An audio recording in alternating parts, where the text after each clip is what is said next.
Hello everyone, welcome to Beyond Teachings. I am Shreya Srivastav, your biology teacher. So हम किस chapter को continue कर रहे थे?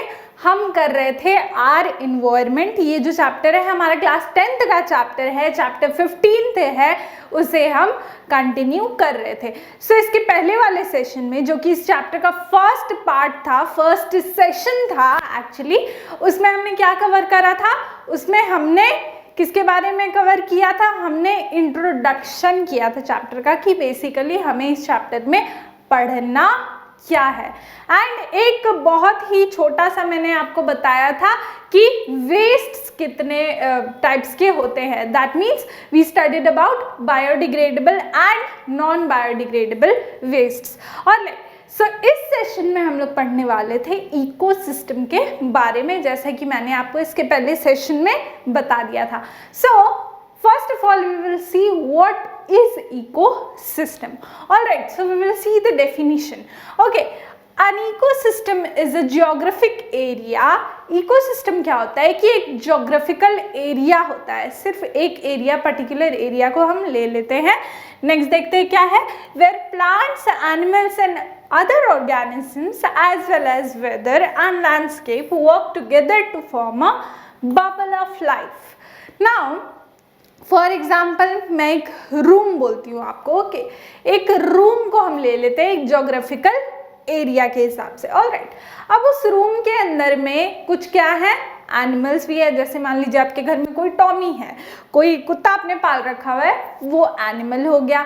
ऑलराइट, ऑर्गेनिजम्स और क्या क्या हो जाएंगे? माइक्रो ऑर्गेनिजम्स तो रहेंगे ही, दिख नहीं सकते वो आँख से। Alright, so micro organisms present होंगे ही होंगे। ऑलराइट, और क्या क्या हो जाएंगे? आप हो जाएंगे एक ऑर्गेनिज्म। अगर आपके मम्मी पापा साथ में रहते हैं तो मम्मी पापा ऑर्गेनिजम्स हो जाएंगे उस रूम में। ऑलराइट, और एक डॉगी हो गया। और इसमें क्या होता है, नॉन लिविंग थिंग्स भी इंक्लूडेड होते हैं। For example your AC। Now कैसे हम नॉन लिविंग थिंग्स को यहाँ पे इंक्लूड क्यों कर रहे हैं? क्योंकि जब नॉन लिविंग थिंग्स भी रिएक्ट करेंगे उस इन्वायरमेंट में, तभी क्या होगा, सर्वाइवल डिसाइड होगा दूसरे। ओके, सो जो भी ऑर्गेनिजम्स रह रहे हैं इकोसिस्टम में, उनका सर्वाइवल किस पे डिपेंडेंट है? उनका सर्वाइवल डिपेंडेंट है वेदर पे, क्लाइमेट पे। ऑलराइट, सो अब कुछ ऑर्गेनिजम्स जो हैं वो सिर्फ ड्राई क्लाइमेट में रह सकते हैं, सिर्फ गर्मियों में रह सकते हैं, डिजर्टिक क्लाइमेट्स में रह सकते हैं। एंड कुछ क्या, किसी को क्या चाहिए, ठंडा क्लाइमेट चाहिए, बर्फ चाहिए। ऑलराइट, सो किस प्रकार के ऑर्गेनिजम्स रहेंगे इकोसिस्टम में, ये कौन डिसाइड करेगा?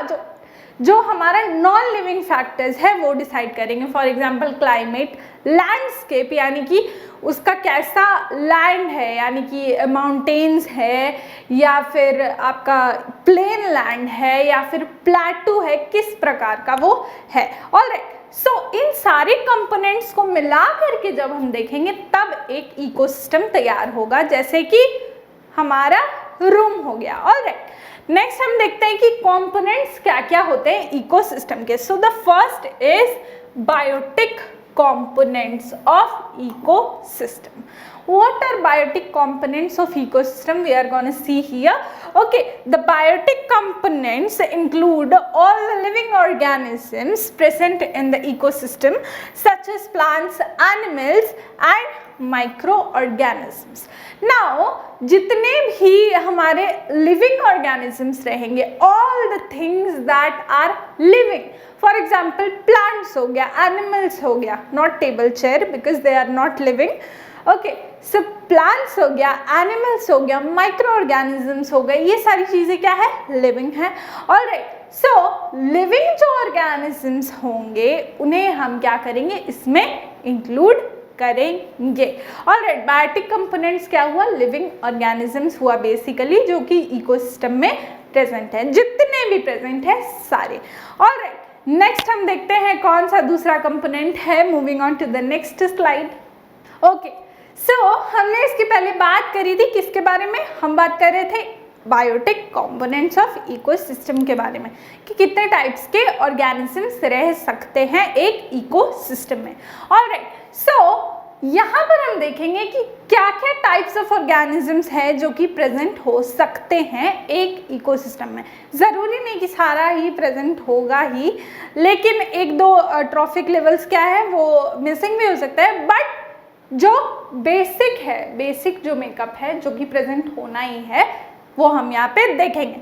On the basis of the type of food they consume, okay, so on the basis of the type of food they consume, organisms are classified as, ये आपने पिछले क्लासेस में भी पढ़ा होगा, that organisms are classified into producers, जो कि autotrophs होते हैं, जो कि अपना खाना खुद बनाते हैं, जो कि इनऑर्गेनिक फूड को ऑर्गेनिक फूड में कन्वर्ट करते हैं। सबसे बेसिक लेवल ऑफ प्रोड्यूसर्स होते हैं वो। ऑलराइट, नेक्स्ट क्या देखते हैं, कंज्यूमर्स। कंज्यूमर्स वो होते हैं जो कि हेटेरोट्रोफ्स होते हैं, जो कि ऑटोट्रोफ्स को खाते हैं, including human beings and several other organisms. Now next हम देखते हैं कि यानी कि कंज्यूमर्स में भी कितने टाइप्स के कंज्यूमर्स होते हैं। हर्बीवोर्स, हर्बीवोर्स जो हैं वो डायरेक्टली ऑटोट्रोफ्स को खाते हैं, यानी कि पेड़ पौधे खाते हैं।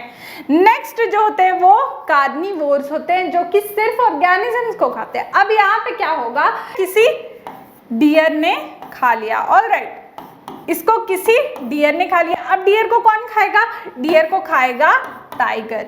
तो ये जो टाइगर होगा वो क्या हो जाएगा, कार्निवोर हो जाएगा, क्योंकि ये डायरेक्टली इस पेड़ को ना खा के डियर के थ्रू इसे खाएगा। ऑलराइट, समझ में आई बात। एंड नेक्स्ट जो टाइप है वो है ओमनिवोर्स, जो कि डायरेक्टली भी खाते हैं एंड इनडायरेक्टली भी खा सकते हैं, यानी कि इनका जो मोड ऑफ न्यूट्रिशन होता है, जो ये लोग खाते हैं वो क्या होता है, दोनों खा सकते हैं। इसमें क्या होता है, ह्यूमन बींग्स भी इंक्लूडेड होते हैं। सो क्लियर हो गई बात। यहाँ पे क्या हुआ, फिर से मैं एक बार बता देती हूँ, हर्बीवोर्स आर प्राइमरी और फर्स्ट ऑर्डर कंज्यूमर्स, बिकॉज इनका ऑर्डर क्या होता है, सबसे पहले यही कंज्यूम करेंगे, क्योंकि ये हर्बीवोर्स हैं, डायरेक्टली खा सकते हैं। नेक्स्ट क्या है, carnivores, they are the second level of consumers, second order of consumers, क्योंकि ये सेकेंड लेवल पे आते हैं, ये डायरेक्टली नहीं खा सकते। Alright, omnivores are organisms those who feed on both plants and animals. Omnivores क्या होते हैं, बोथ प्लांट्स एंड एनिमल्स पे फीड कर सकते हैं, डायरेक्टली भी खा सकते हैं, इनडायरेक्टली भी। ओके, सो सबसे पहले आया producers, consumers and then decomposers. What are decomposers? Now अब क्या होगा, इसमें जब ये खाना खाएंगे तो कुछ वेस्ट प्रोड्यूस होंगे, जब ऑर्गेनिजम्स मर जाएंगे तो भी कुछ वेस्ट प्रोड्यूस होंगे। तो जितना भी इकोसिस्टम का वेस्ट होगा उसको डिकम्पोज करने का, तोड़ने का काम, या फिर अगेन सॉइल में मिक्सअप करने का काम किसका होता है, decomposers, which include bacteria, micro organisms and all these organisms. Alright, next slide में देखते हैं हम क्या है, moving on to the next slide. Okay, now we will see the abiotic components of ecosystem. अभी तक हम बात कर रहे थे किसके बारे में, बायोटिक components of ecosystem के बारे में. So what are the abiotic components of ecosystem? The abiotic components of the ecosystem are the non-living components of the ecosystem on which the living components depend.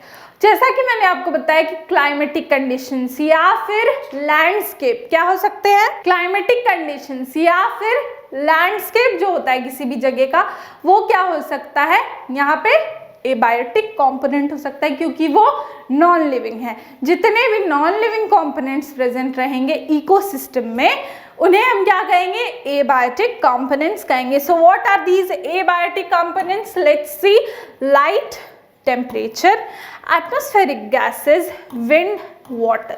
These are abiotic components. Air हुआ, water हुआ, इन सब पे क्या होता है, survival depend करता है। Water नहीं मिलेगा तो क्या होगा, मर जाएगा इंसान। ऑलराइट, कोई भी ऑर्गेनिज्म मर जाएगा, एयर नहीं रहेगा तो मर जाएगा कोई भी ऑर्गेनिज्म।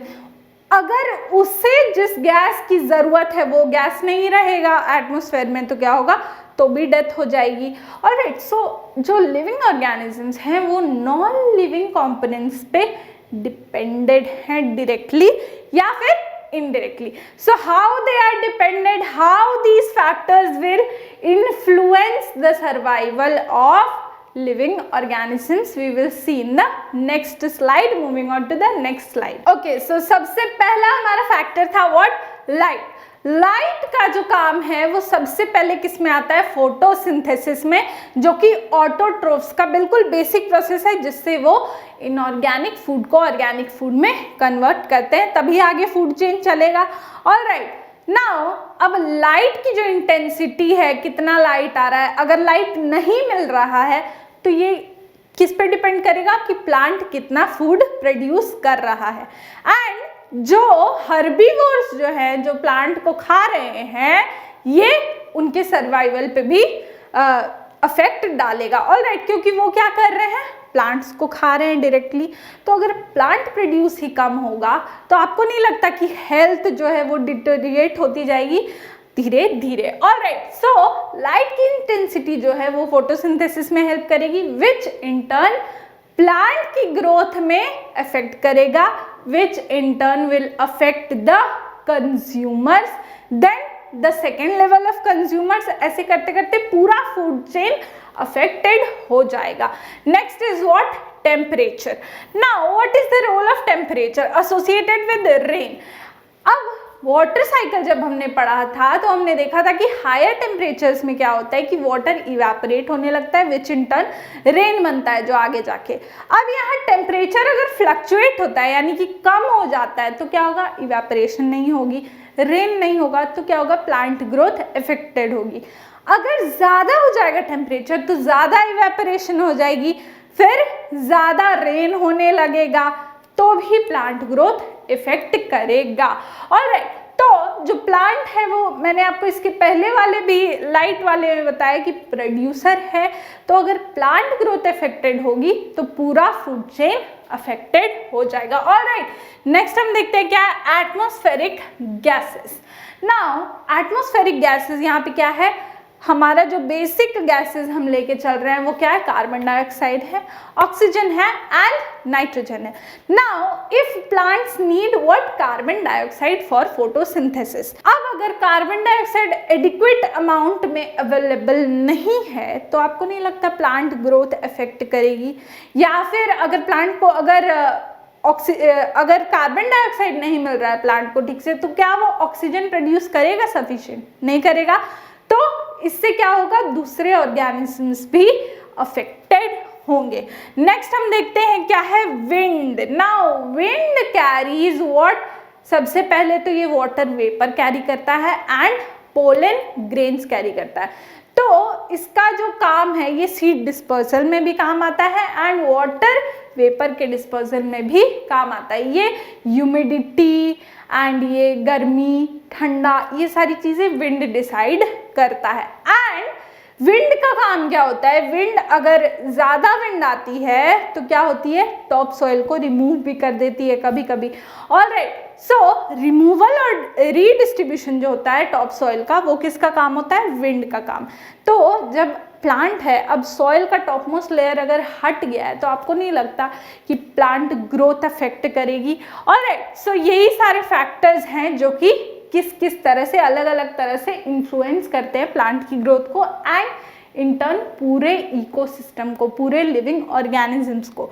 Alright, water. वाटर जो है वो बहुत प्रीशियस चीज़ है जिंदगी के लिए. ऑलराइट, सर्वाइवल के लिए, किसी भी ऑर्गेनिज्म के सर्वाइवल के लिए. तो जो वाटर की रेट होती है किसी भी इकोसिस्टम में, रेन वाटर की या फिर जो फ्रेश वाटर है उसकी जो रेट होती है वो क्या करती है?